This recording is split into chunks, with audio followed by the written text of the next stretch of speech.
Michael Jordan is officially no longer the owner of the Charlotte Hornets. He is selling the team. He was the first and only Black majority owner in the NBA. And he bought the team for $180 million in 2010 from the other Black man named Bob Johnson, who named the team the Bobcats, which was so creative and innovative at the time. I was like, wow, he's a genius. That was after he did a poll of the fan base and asked us what name we wanted for the team, and we picked, I want to say, either like Dragons or Yellow Jackets. It definitely wasn't the Bobcats. That's right. You from North Carolina? Yeah, Charlotte, North Carolina. This is my team we talking about right here. I'm sorry, I didn't even. It just missed me. So you have a personal relationship to this. Okay, so let me. So few Black people get to buy an NBA team. Right. That I never, I need to leave space for the history of that and say, yay, even though you literally built an empire destroying Black people for a number of years with your content on TV. And then a bunch of people said, hold my beer after you. It's sad. It's sad when you sell your company to a white company and the Black people that work there say they're being treated better by the white people that bought the company than when you bought it. Yeah, I'm doing this today. 866-801-825. It's Friday. I don't care. I ain't never gonna get a job, not getting paid at anything that Bob Johnson is doing. He's been on the wrong side of history too many times. He and his horse farm can go scratch. That said, I'm happy that his wife got $1 billion because, after he cheated on her with the woman that also got $1 billion, Deborah Lee, read about it in her book. Sheila's living her life and winning, right? And I'm happy about that. But, he's been a complicated, terrible, horrible person for us, in my opinion. And so I'm gonna say what I said. I'm happy he sold the team he said he was only going to sell it to another Black person. Good for you. As if you cared about Black people, because you would have kept, Team Summit, and you would have had Ed Gordon, could have had all of it, Bev Smith. You had some good programming on there to balance out the debauchery and the horrible ass rap videos and stuff. You didn't have to follow. As a matter of fact, you doubled down on whatever VH1 was trying to do. You were like, listen, I could destroy 2 generations of Black people. Y'all just focusing on one. I got this. Watch what I do. While my children are good, so the rest of you niggas gonna have to figure it out. That said, he sold it to Michael Jordan. He said he was very specific, $180 million, and now the franchise is worth $1.77 billion. Right. I think that's an upgrade for your ass. That was a good investment. The rumor, what I saw on the on Twitter, now who knows, because it's not verified yet, but they were throwing around the word $3 billion. If he invested $180 million, 17 years later, flipped it to $3 billion. Yo. What can this man not do? Good grief. Sometimes I drink. Right. All right. So, I shouldn't sing that song because that was written by R. Kelly. Damn it. This is for real? That was written by R. Kelly? Wow. I didn't even know that. Pretty sure. I don't remember much, but this is random stuff. That makes sense. It do kind of sound like something he was saying. I know he made I Believe I Could Fly, but I didn't know he made that too. Let me see. Like Mike, who wrote it? All right, and then I'll sing it for real if he did write it. I love that song. Okay, no, it was the Mike, jam song. Let me see who wrote it. Let me see. I'm typing in real time. Like, okay, good. He wrote Be Like Mike. Was written by Ira Antelis and Steve we can still Schaefer. sing it. Okay. Woo. All right. Be like Mike. Yeah. Okay. All right. Yeah. Come on now. Okay. Jesus. All right. Okay. Thank the Lord. There is a Holy Spirit that lives among us. All right. So we got that. This would be a great investment. Yeah. Because Republicans buy sneakers too, and now we can flip it back to more white people and take from them and then redirect the money. I think like he's gonna do that, right? One of the minority owners is J. Cole, the rapper. He's one of the new minority owners, so I do love to see that. Michael Jordan will also remain a minority owner.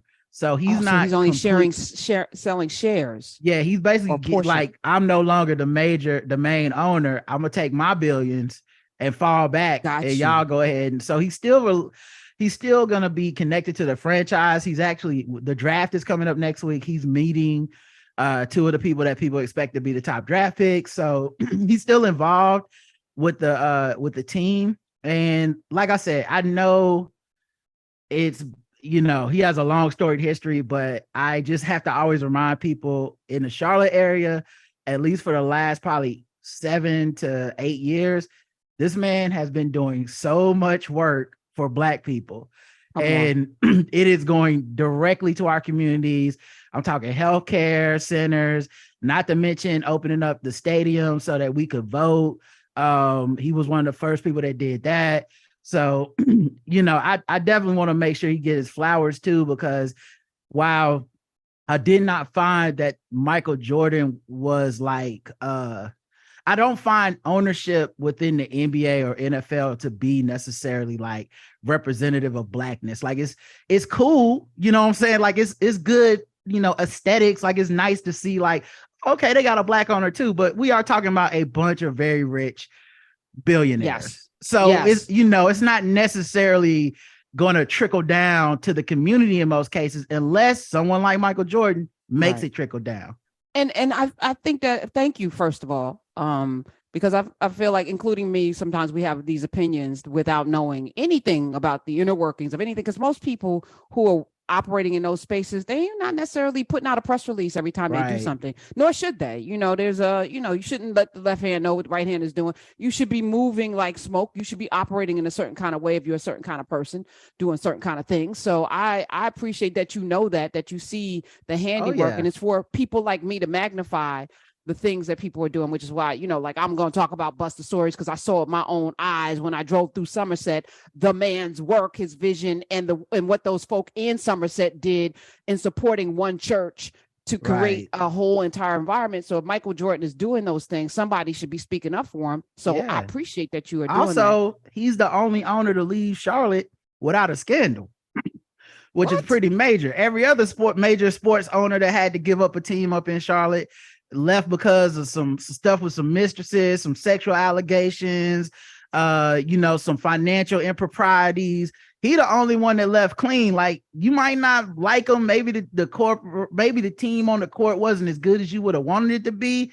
But I never woke up like, man, this dude is embarrassing the city again. Like, it was always like, maybe we should have won more games, but I ain't have to worry about this man disgracing our town like George Shinn did, or, you know, even the dude that used to own the Panthers, who had people calling him Mister in the office. Like, we ain't have to worry about that with Mike. So I appreciate that, brother. And he's leaving on good standing with me.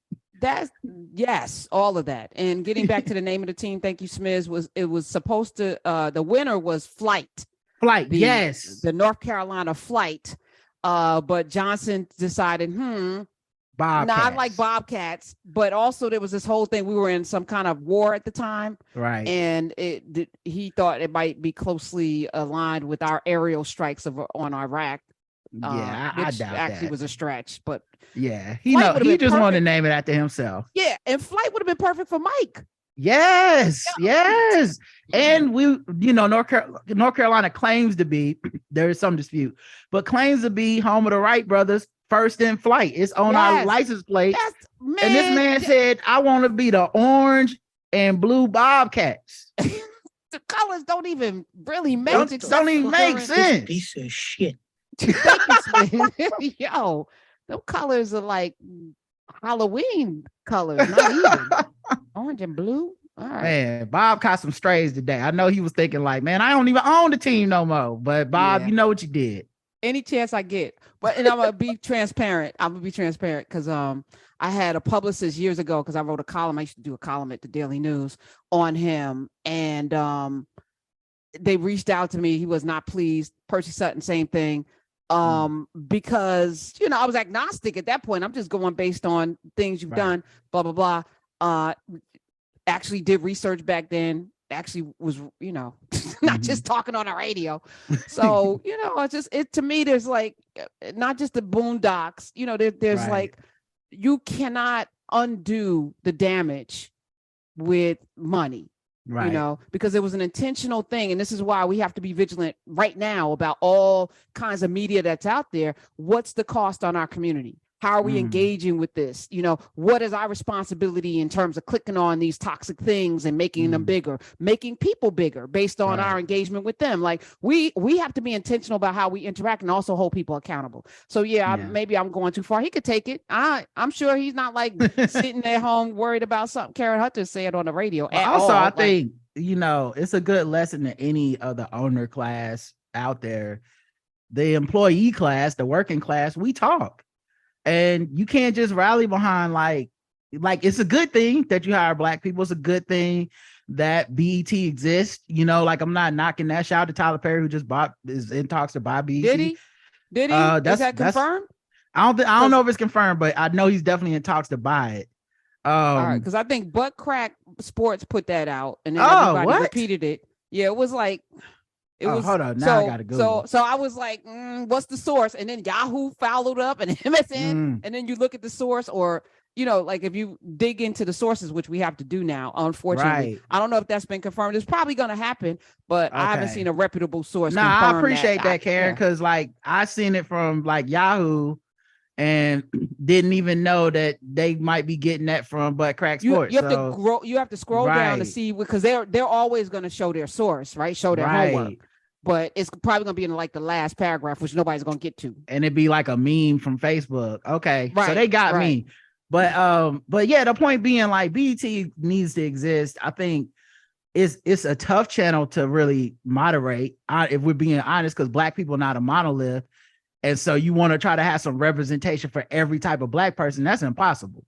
You know what I mean? Like, you know, you got your people that are tuning in for Soul Food Sunday, but they don't want to stay up for BET Uncut. But it's something out there for everybody. So it's a tough job. But I just know the people that work there used to talk about how they were handled, how they were treated. And I think that's where the proof is in the pudding. Because if you don't treat your people good while claiming to be all about the people, then those two things don't add up to me. Well, that's all we should be leaning into, you know. What your children say about you. What did you want to know what about a person, know how the people around them be talking. 866-801-8255 is the number.